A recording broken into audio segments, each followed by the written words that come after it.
이제 예배를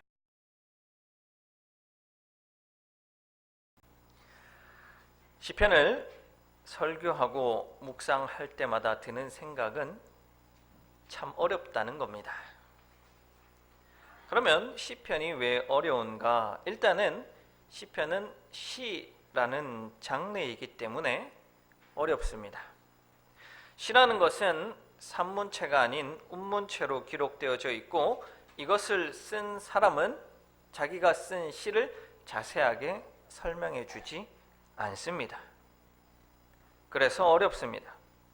또 다른 어려운 점은 시편 전체에 150개의 시가 있는데, 이 시들은 각자 서로 다른 배경을 가지고 있습니다. 아주 쉽게는 시편 3편에는 다윗이 그의 아들 압살롬을 피할 때 지은 시라는 표제어를 가지고 있습니다. 또 시편 18편 같은 경우도 표제어에서 시편의 배경을 알려주고 있습니다. 그러나 대부분의 시편은 그 배경을 우리에게 알려주지 않습니다. 그렇기 때문에 시편을 자세히 공부하지 않으면 그 배경을 알기가 어렵습니다. 전도사님, 배경까지 알아야 됩니까? 그냥 묵상하고 은혜 받으면 되죠.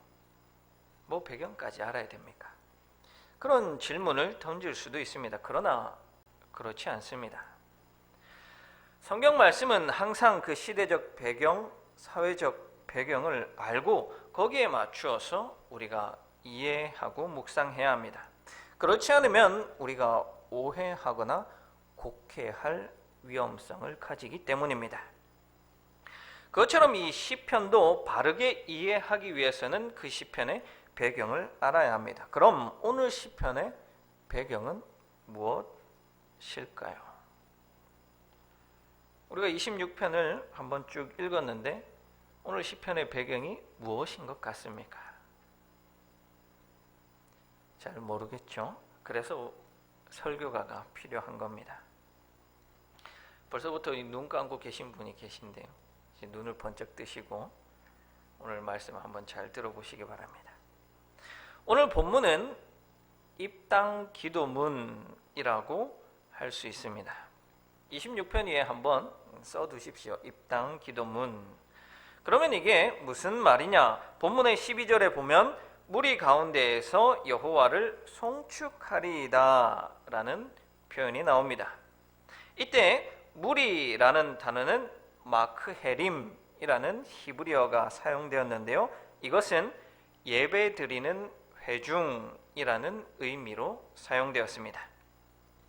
특별히 이것은 유대인들이 1년에 3번 반드시 성전을 찾아서 제사를 드려야 합니다.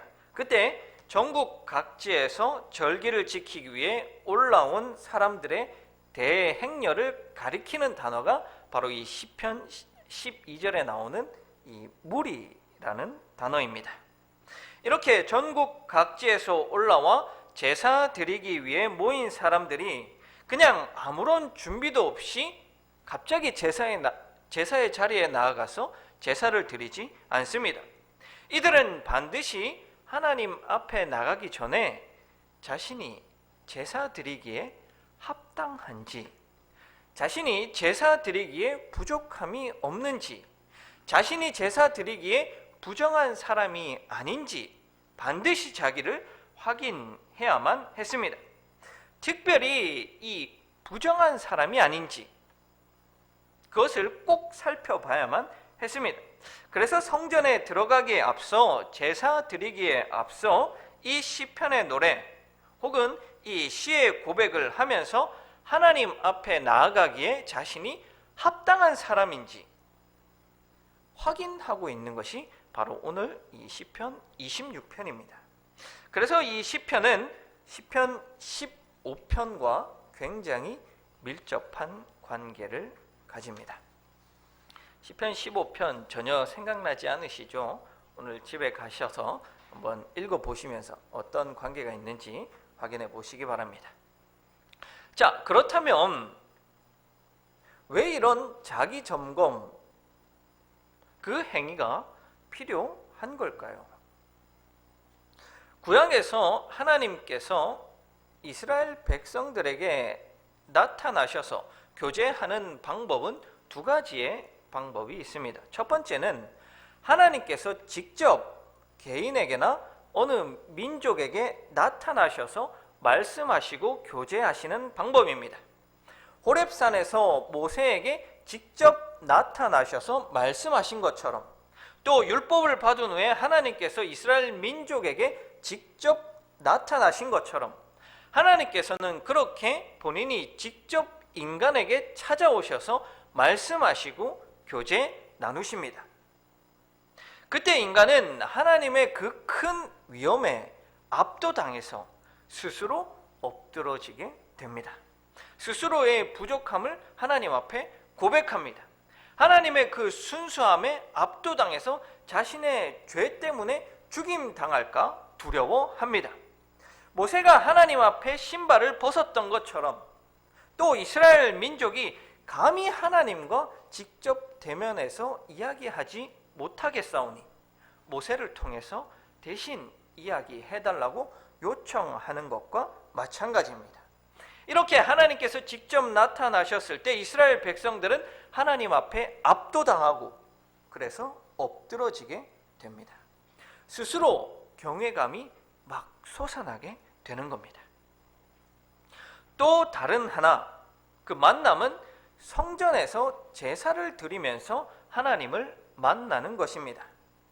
이것은 하나님께서 직접 찾아오는 것이 아니라 인간이 하나님 앞으로 나아가는 행위입니다. 왜냐하면 구약의 관점에서 하나님은 특별히 성전에 계십니다. 특히 성전 혹은 성막 가운데에서도 지성소 가운데서도 언약궤 위에 임재하시는 것으로 표현됩니다. 구약의 관점에서 그렇다는 겁니다. 그래서 사무엘서에 보면 엘리의 두 아들이 전쟁을 치를 때 이 언약궤를 메고 가는 것을 보게 됩니다. 왜냐하면 이 언약궤는 하나님 임재의 상징이기 때문에 하나님께서 우리와 함께 하시면 이 전쟁을 이길 수 있다라는 생각을 하기 때문입니다. 그것처럼 이스라엘 백성들은 하나님을 만나기 위해서, 하나님과 교제 나누기 위해서 성전으로 나아갔던 것입니다. 그리고 하나님은 성전에서 그 제사를 통해서 이스라엘 백성들, 민족들을 만나 주셨습니다. 그런데 바로 여기에서 문제가 발생합니다. 그 문제라는 것은 하나님이 친숙해지고 익숙해지는 것에 문제가 생기는 겁니다. 하나님이 익숙해지고 친숙해지면 좋은 것 아닙니까? 결코 그렇지 않습니다. 그것은 굉장히 위험한 일입니다. 이런 예를 한번 들어봅시다. 우리가 어떤 일을 잘 하여서 어느 날 청와대로 대통령을 만나러 간다고 한번 생각해 봅시다. 그러면 우리가 옷도 깨끗한 것으로 입고 양치질도 2번 하고 3번 하고 또 머리도 예쁘게 하고 그렇게 갈 겁니다. 그런데 그 대통령을 1번 만나고 2번 만나고 3번 만나고 매일매일 만나러 간다면 우리가 매일매일 양치질을 2번, 3번씩 하고 머리를 손질하고 나아갈까요? 만날 때마다 우리가 머리를 돈 주고 하고 나아갈까요? 아니죠. 친숙해지면, 익숙해지면 그런 경외감이나 두려운 마음은 우리 마음 가운데서 점점 사라져버립니다. 편해집니다. 바로 그것이 문제입니다. 하나님 앞에 나아갈 때는 경외롭고 두렵고 무서워서 떨리는 마음으로 제사의 자리로 나아갑니다. 그러나 그것이 1번, 2번, 1년, 2년 반복해지다 보면 익숙해지고 쉬워져서 굉장히 위선적이고 피상적인 태도가 자신의 마음 가운데서 행동으로 드러나게 마련입니다. 가끔 하나님께서 직접 인간에게 나타나셔서 말씀하실 때는 인간이 놀라운 경외감과 두려움과 떨리는 마음을 가지고 하나님 앞에 엎드려집니다. 그러나 성전에서 만날 때는 그렇게 무서운 현상, 그런 압도당함, 그것들이 반복되는 일상 가운데 일어나지 않는 겁니다. 그래서 이런 친숙함과 익숙함은 반드시 위험을 동반하게 되는 겁니다. 그래서 시편 26편에 나와 있는 것처럼 성전에 들어가기 전에, 하나님과 만나기 전에, 제사 드리기 전에 반드시 준비, 혹은 하나님의 임재를 준비케 하려는, 하나님과의 만남, 그 교제 가운데 준비케 하려는 의도적인 그 준비함이 필요한 겁니다. 이 시편을 읊으면서 자신이 진정으로 하나님을 만날 준비가 되어 있는가? 진정으로 자신이 하나님 앞에 경외함과 무서움과 떨리는 마음을 가지고 있는가? 그렇게 질문을 던지면서 하나님을 만날 준비를 하는 겁니다. 자, 이런 배경 이해를 바탕으로 본문을 보면 구약에서는 하나님을 만나기 위해 어떠한 요소들이 중요하게 나타나고 있는지 알 수 있습니다. 첫 번째는 정결이라는 것이고, 두 번째는 자비와 은혜입니다. 우리 먼저 정결에 대해서 살펴봅시다. 시편 26편 전체에서 시인은 자신의 무죄함 또는 정결함에 대해서 계속해서 기도하고 하나님 앞에 간구하고 있습니다. 왜냐하면 하나님 앞에 나아갈 때는 반드시 정결해야 하기 때문입니다. 그것은 오늘날 제사가 예배로 바뀐 이 시점에서도 여전히 유효합니다. 특별히 지금 구약처럼 우리가 예배의 자리에서만 하나님을 만나고 경험하는 것은 아닙니다. 삶 속에서도 하나님을 만나고 경험하고 교제 나눕니다. 그러나 예배라는 이 특별한 이벤트를 통해서 우리는 하나님을 더욱 깊게, 더욱 강하게 만나고 교제하게 됩니다. 그리고 예배를 통해서 만남을 지속해 갈 수 있습니다. 그렇기 때문에 여전히 제사처럼 이 예배라는 것은 우리의 믿음 생활에서 중요한 하나님을 만나는 장, 하나님을 만나는 자리가 되는 겁니다. 그렇게 중요한 자리에 나아가려면 우리는 정결해야 합니다. 왜냐하면 하나님을 만나는 자리이기 때문입니다. 이제 곧 설날이어서 어른들을 찾아뵙고 인사를 드립니다. 제 아내는 벌써부터 시댁에 한복을 입고 갈까? 뭐 입고 가지? 걱정이 태산입니다. 왜요? 그냥 평상복처럼 입고 가서 만날 수도 있습니다. 그러나 그렇게 할 수 없습니다. 평상복 입고 간다고 시어머니가 잡아먹지 않습니다. 그러나 우리가 최소한의 의복을 갖추는 것은 손 아랫사람이 손 윗사람에 대한 최소한의 예의, 그것이 바로 의복으로 드러나는 겁니다. 그렇기 때문에 신경 쓰는 겁니다. 우리가 하나님을 만나러 올 때 손 윗사람이 아니라 우리의 창조주, 우리의 조물주, 그분을 만나러 오는 겁니다. 그렇기 때문에 여전히 우리가 청년들이나 어린이들에게 예배드리러 올 때 슬리퍼 신고 오지 마라, 반바지 입지 마라, 그렇게 가르치고 있는 겁니다. 구약에서 정결은 죄를 짓지 않음을 의미합니다. 그래서 오늘 시편 기자는 하나님, 저는 죄가 없지요? 저는 무죄하지요? 저는 그래서 하나님 앞에 나아가기에 합당하지요? 계속해서 하나님께 묻고 있습니다. 하나님 앞에 나아가기 위해서는 정한 상태, 바로 그것이 되기 위해 시편 기자는 노력하고 있는 겁니다. 그러나 우리는 하나님 앞에 나아갈 때 단순히 우리가 죄에 짓지 않는 상태, 그것만 가지고 하나님 앞에 나아가서는 안 됩니다. 그것은 철저히 구약적 사고입니다. 오히려 지금은 훨씬 더 많고 더 깊은 것이 우리 예배자들에게 요구됩니다. 오늘날의 예배에 앞서 요구되는 정결, 그것은 두 가지의 의미를 가진다고 볼 수 있습니다. 우리 두 가지를 알아보기 전에 먼저 이것은 확실히 하고 들어갑시다. 그것은 우리가 여전히 아주 초보적인 예배에 나와라, 예배 빠지지 마라, 이러한 것은 말하지 않아도 우리가 기본으로 깔고 가는 겁니다. 이것 이야기하지 않는 것은 이제 우리 정도의 믿음의 경륜이 되었으면 더 이상 이런 것은 말하지 않아도 기본적으로 지키리라는 것을 믿기 때문입니다.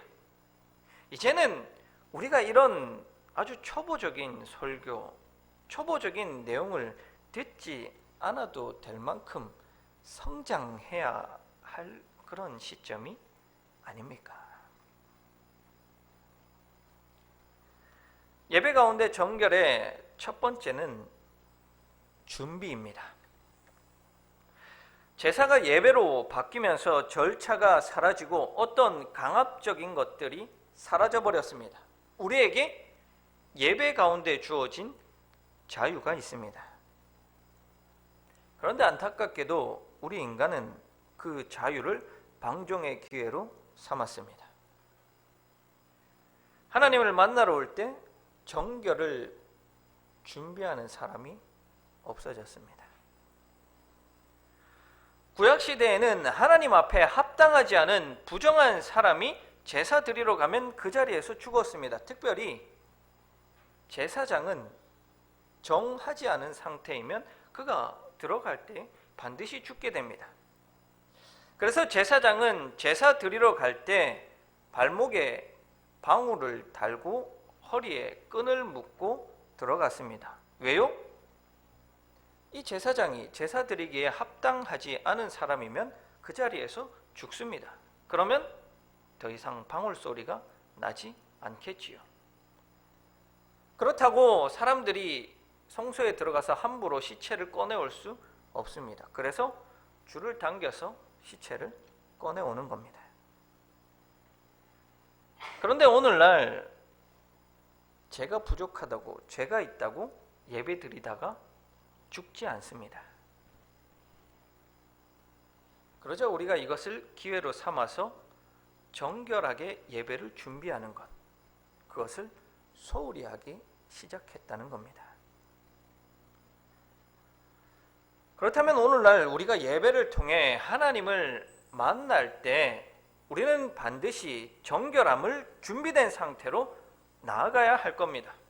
그러면 우리가 무엇을 준비해야 할까요?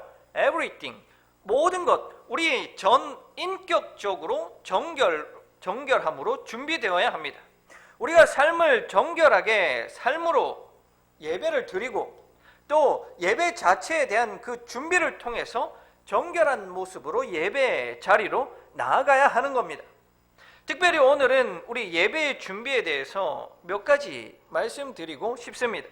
예배의 준비, 가장 먼저 우리는 예배를 준비할 때 예배를 방해하는 요소들을 제거해야 합니다. 이것이 가장 중요한 요소입니다. 특별히 다시 한 번 더 강조드리는 것은 여러분, 스마트폰, 예배를 방해하는 가장 큰 요소가 스마트폰입니다. 제발 예배 들어가기 전에 끄십시오. 여러분, 우리의 예배를 방해할 때 방해하는 그 어떤 사람들이 신천지가 와서 예배를 방해한 적이 있습니까? 아니면 다른 종교 사람들이 와서 우리 예배를 방해한 적이 있습니까? 예배를 방해하는 가장 큰 요소가 우리 안에 있는 겁니다. 스마트폰. 사탄의 전략이 너무 좋습니다. 스마트폰 예배 중에도 시도 때도 없이 울립니다. 청년들 예배 모임 하면 한순간도 스마트폰을 손에서 내려놓지 않습니다. 스마트폰이 특별히 나쁜 이유는 무엇이냐면 자기 자신이 예배에 집중하는데 방해가 되는 것과 더불어 타인의 예배도 방해한다는 겁니다. 설교자한테도 마찬가지입니다. 설교하는데 도중에 스마트폰 울리면 진짜로 그렇습니다. 집중이 안 됩니다. 어떻게 하나님의 말씀이 제대로 선포될 수 있겠습니까? 예배 시간에는 예배에만 집중하십시오. 모든 것들을 내려놓으십시오. 예배는 하나님 만나는 자리입니다. 하나님 만나서 교제 나누는 그런 자리입니다. 그런데 왜 우리는 세상의 것들에 미련을 놓지 못해서 스마트폰 켜두십니까? 하나님 만나는 것보다 비즈니스적인 연락 오는 것이 더 중요해서 그것을 켜놓습니까? 여러분, 내가 하나님 만나는 시간이 예배의 시간이기도 하지만 우리 공동체가 하나님을 만나는 시간이 예배의 시간입니다. 그래서 우리가 더 준비해야 되는 겁니다. 나 때문에 옆에 사람의 예배가 방해가 된다면, 하나님 만나는 것에 방해가 된다면 그것만큼 부정한 일이 어디에 있겠습니까? 우리 모두 스마트폰 끄고 예배 드릴 수 있으면 좋겠습니다. 두 번째 요소, 예배에 늦지 마십시오. 지각하지 마십시오. 예배는 설교가 아닙니다. 우리 교회는 조금 덜 합니다만 많은 성도들이 설교 들으면 예배 드렸다라는 생각을 가지고 있습니다. 제가 이전에 사역했던 교회에서는 설교 끝나고 목사님께서 결단 기도하면 성도들의 10분의 1은 우르르 나가버립니다. 마치 기도하기만을 기다렸다는 듯이 나가버립니다. 또 10분의 1은 설교 시간에 맞춰서 교회에 나왔습니다. 우리는 온전한 예배를 하나님께 드려야 합니다. 설교라는 것은 예배의 한 요소일 뿐입니다. 예배는 인도자의 선포에서부터 죽도 혹은 주기도문이 끝나는 시점 혹은 후주가 이어질 때까지 계속해서 예배는 이어집니다. 지각 역시 마찬가지입니다. 지각해서 늦게 들어오면 그것 또한 다른 사람의 예배에 방해가 됩니다. 문을 아무리 조심히 열고 들어와도 쿵 하는 소리가 나면 다 돌아봅니다. 예배의 집중, 그것을 방해하는 것입니다. 내가 온전히 하나님께 예배 드리지 못하는 것은 둘째 치더라도 다른 사람의 예배를 방해하는 것이 지각하는 것, 그것일 수 있습니다. 세 번째, 예배의 준비. 예배가 시작되기 전에는 친교도 금지입니다. 좋은 말로 친교 금지이지 나쁜 말로는 잡당 금지입니다. 할 수 있다면 예배 시작 20분 전까지는 오셔서 말씀과 기도로 예배를 준비하시기 바랍니다. 아유, 권사님 반갑습니다. 집사님 반가워요. 좋습니다. 주님 안에서 교제 나누는 것 얼마나 즐겁고 행복하고 좋은 일입니까? 그러나 우리가 예배 마친 후에 얼마든지 할 수 있습니다. 우리가 가장 중요하게 생각해야 할 것은 예배 가운데 하나님 만나고 하나님과 교제 나누는 그것에 우리의 모든 초점과 관심을 집중할 수 있어야 하겠습니다. 오직 예배는 하나님과 나와의 1대1 간의 만남의 시간이 되도록 예배를 만들어 가십시오. 만약에 내 친한 권사님, 집사님 때문에 예배가 방해가 되고 준비가 되지 않는다면 그것만큼 불행한 일이 어디에 있겠습니까? 예배 중에 교제는 두말할 나위가 없습니다. 예배 중에 인도자나 설교자가 우리 함께 친교에 인사 나눕시다, 교제 나눕시다 하면 그렇게 인사 나누고 친교하는 것은 무리가 없습니다. 그러나 예배 중에 반갑다고 인사하고 눈짓하고 그렇게 해서는 안 됩니다. 특별히 돌아오는 주일 성찬식이 준비되어 있습니다.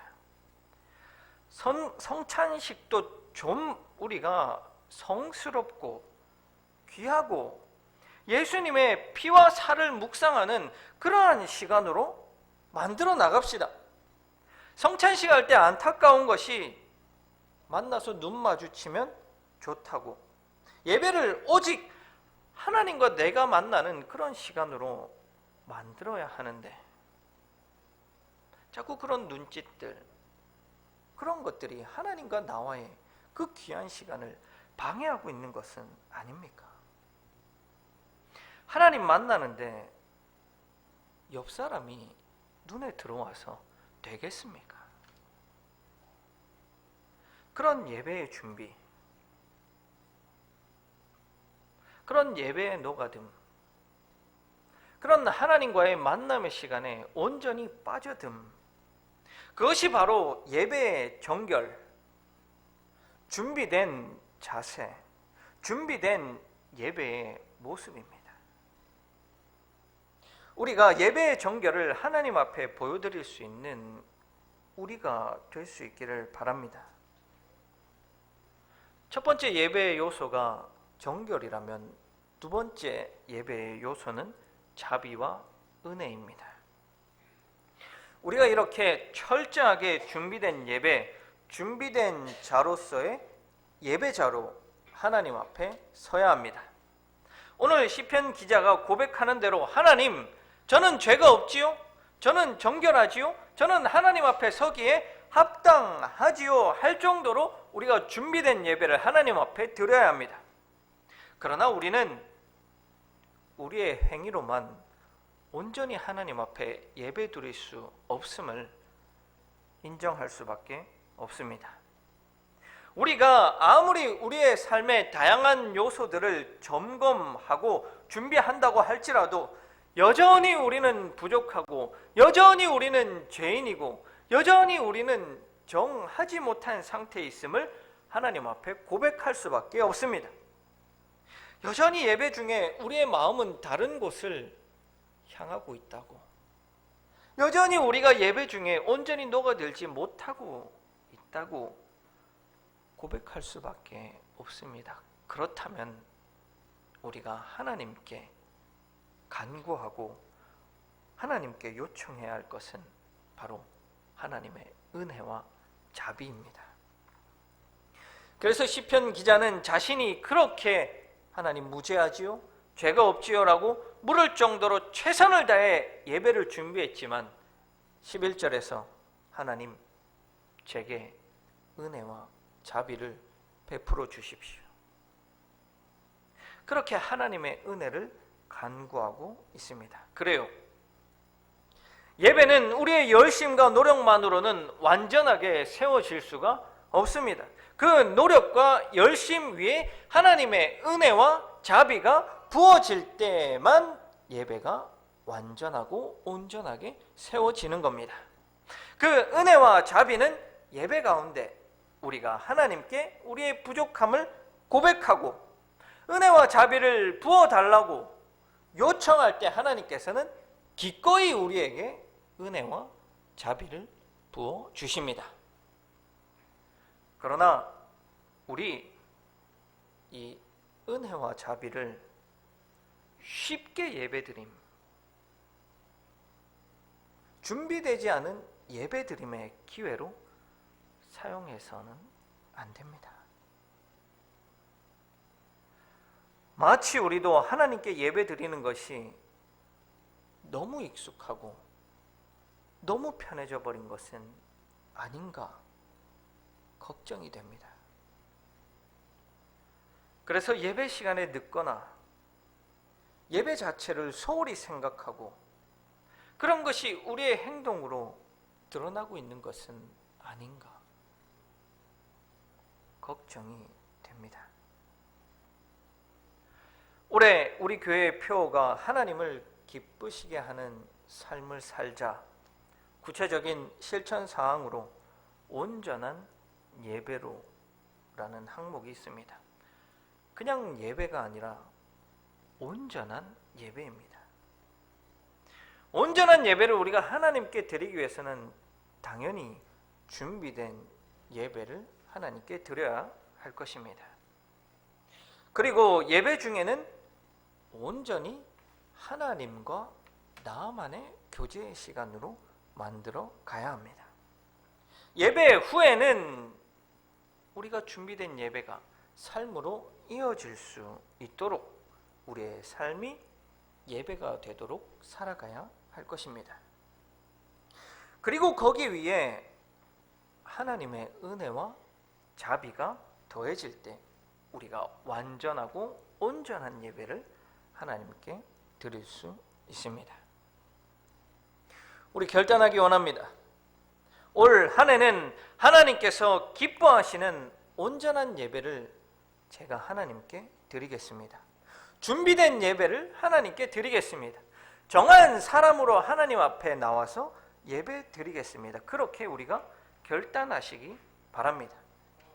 그래서 우리의 예배를 통해 하나님께는 큰 영광을 올려드리고 우리는 하나님께서 주시는 위로와 새 힘과 능력을 충분히 받아 누릴 수 있는 우리 모든 예배자들이 되시길 간절히 바랍니다.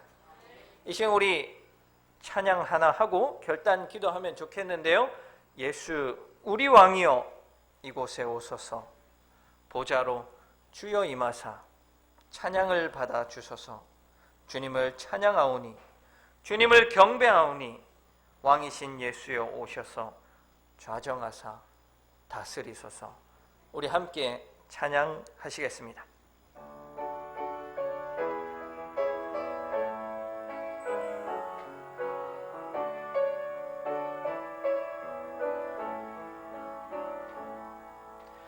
예수 우리 왕이여 이곳에 오소서, 보좌로 주여 임하사 찬양을 받아 주소서. 주님을 찬양하오니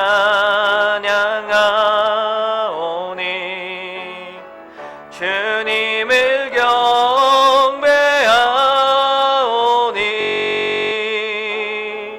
왕이신 예수여 오셔서 좌정하사 다스리소서.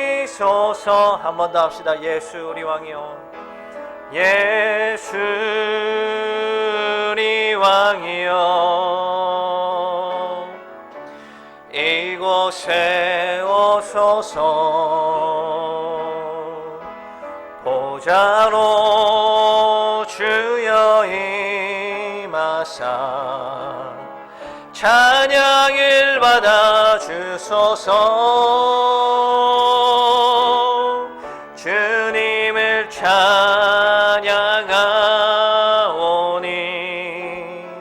주님을 경배하오니 왕이신 예수여 오셔서 좌정하사 다스리소서. 주님을 찬양하오니 주님을 찬양하오니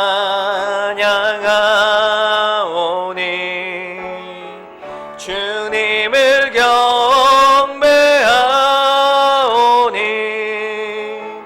왕이신 예수여 오셔서 좌정하사 다스리소서. 이 시간 우리 함께 결단하는 기도를 드리시면 좋겠는데요. 하나님, 우리가 정결한 사람이 되어서 준비된 예배를 하나님 앞에 드리게 하여 주시옵소서. 또한 우리가 드리는 모든 예배 가운데 하나님의 은혜와 자비를 부어주셔서 우리가 온전한 예배를 하나님께 드리는 예배자가 되게 하여 주시옵소서. 이 시간 우리 다 같이 동성으로 결단하는 기도 하나님 앞에 드리겠습니다. 사랑 은혜가 풍성하신 하나님, 이 시간 우리가 하나님 앞에 간절히 구하는 것은 하나님, 우리가 준비된 자로서 정결한 사람으로서 하나님 앞에 온전한 예배를 드릴 수 있는 예배자로 서기 원합니다. 하나님, 여전히 우리는 부족합니다. 여전히 우리는 죄인입니다. 여전히 우리는 하나님 앞에 온전하지 못한 모습을 가지고 있습니다. 하나님, 그러나 하나님께서 우리를 붙잡아 주시고 하나님께서 우리를 손잡아 주시고 하나님께서 우리에게 능력 주시면 우리가 하나님 앞에 온전한 모습으로 설 수 있음을 고백하오니 하나님, 우리를 온전히 붙잡아 주시옵소서. 하나님, 우리가 하나님 앞에 온전한 예배를 2016년에는 드리기 원합니다. 우리가 드려지는 모든 예배 하나하나를 소중하고 귀한 예배로 여기게 하시고 하나님, 우리가 드려지는 예배 어떠한 예배든지 소홀히 하지 않는 그런 예배자로 우리를 세워주시옵소서. 하나님, 지금까지 우리가 너무나도 예배를 쉽게 하나님 앞에 드린 것은 아닙니까? 하나님, 우리가 말씀과 기도로 예배를 준비하게 하시고 우리가 정한 사람으로서 하나님 앞에 나아갈 수 있는 우리가 되게 하여 주시옵소서. 하나님, 지금까지 드려진 모든 예배들 가운데 부족한 것들이 있었다면 하나님 앞에 우리가 지금 고백하오니 하나님, 그 모든 잘못들은 용서하여 주시고 우리가 이제는 하나님 앞에 온전한 예배자로 세워질 수 있는 우리가 되게 하여 주시옵고 이 시간 가운데 우리에게 온전히 찬양 가운데 하나님께서 역사하여 주시옵고 하나님께서 우리 가운데 온전한 것들을 얻을 수 있도록 하나님, 우리와 함께하여 주시옵소서.